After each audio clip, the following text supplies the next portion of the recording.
कभी कभी कोई प्रॉपर्टीज़ होती हैं जिन पे लिखा होता है CO is a responsibility of buyer, यानी कि certificate of occupancy is a responsibility of buyer.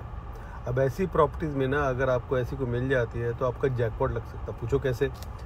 वो प्रॉपर्टी ऐसी है जिसमें सेलर को भी बेचारे को कॉन्फिडेंस नहीं है कि उसकी प्रॉपर्टी में सर्टिफिकेट ऑफ ऑक्यूपेंसी मिलेगा, बराबर है, लेकिन वो रह रहा है तो प्रॉपर्टी ठीक ठाक ही होगी। और थोड़े बहुत उसने वॉल्यूशंस कर रखे होंगे, जैसे मान लो बेसमेंट फिनिश कर दी बिना परमिट के, फर्नेस लगा दी बिना परमिट के, और वो बेचारा थक गया, वो कहता है यार मुझे निकलना है यहाँ से। और हो सकता है कि उसकी शॉर्ट सेल हो, शॉर्ट सेल यानी कि वो उसने दो तीन पेमेंट नहीं दिए हैं लोन की, तो बैंक ने उसको बम्बू कर रखा और वो कह रहा कि भाई तू हमको इतने पैसे दे दे और निकल जा।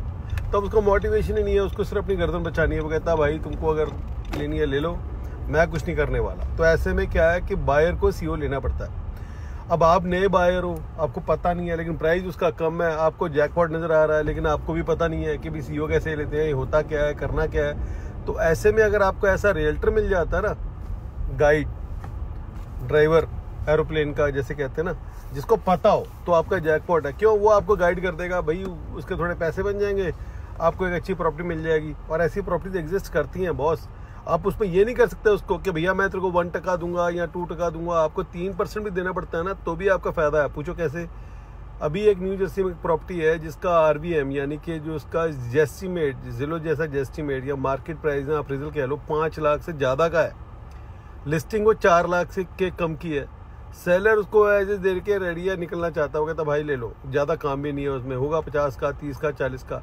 अब इन्वेस्टर्स के लिए इतना मोटिवेशन नहीं है कि 50 अगर डाल कर रेनोवेट किया, फिर क्लोजिंग कॉस्ट दी, फिर उसको बना के बेचा, तो क्या खाया और क्या कमाया, बराबर।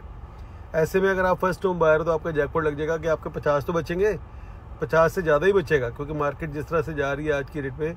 तो बस एक ही लफड़ा है उसके अंदर कि CO आपको करना है, और CO के लिए क्या क्या करना पड़ता है, इंस्पेक्शन। और CO वाली प्रॉपर्टी में एक और लफड़ा रहता है, कभी कभी लोन भी नहीं देता कि भैया, बैंक भी कहता है कि भैया जब तुमको CO ही नहीं मिल सकता तो मैं लोन काय को दे दूं, मेरे को काय को रिस्क लेना है। तो ऐसा इन्वेस्टर जैसा टैलेंटेड एजुकेटेड अगर रियल्टर मिल जाता है तो आपको गाइड कर सकता है कि भैया कैसे लोन मिलेगा, कैसे हम CO ले सकते हैं, कैसे पेपर वर्क करवा सकते हैं। लेकिन उस बंदे का बनता हक, उसको आप रेगुलर रियल्टर जैसा नहीं कर सकता कि हाँ भी तेरे को मैं कुछ नहीं दूंगा, तू मेरे पैसे भी बनवा दे, मेरा जैकपॉट भी लगा दे और तेरे को मिले भी कुछ नहीं। तो ऐसे बंदों को बुलाओ, उनको कॉफ़ी पिलाओ, उनसे गुफ्तगू करो, दोस्ती करो, उनको अपनी लाइफ का एक साइकिल का पहिया मान के चलो, वो आपको कहीं ना कहीं पहुँचा देंगे, आपका फ़ायदा करा देंगे। लेट मी नो अगर किसी को ऐसे को बंदे चाहिए हो, ऐसी प्रॉपर्टी चाहिए हो, मेरे पास है, लेकिन समय समय की बात है, अभी है कल ना हो पता नहीं। लेट मी नो अगर किसी को टेक केयर, कोई हेल्प चाहिए हो। Bye bye.